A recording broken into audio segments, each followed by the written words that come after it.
You're welcome. This is WAEC Past Question, Literature in English, 2018. Question number 16 says, a play in which character acts, though gestures and facial expression is a dash. A. Pantomime. B. Burlesque. C. Farce.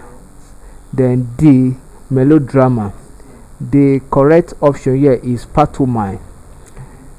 Another word for pantomime is mime, and the word mime simply means body gesture or paralanguage. So when a character failed or in a play where the characters uses body gesture to communicate to the audience is called mime or pantomime.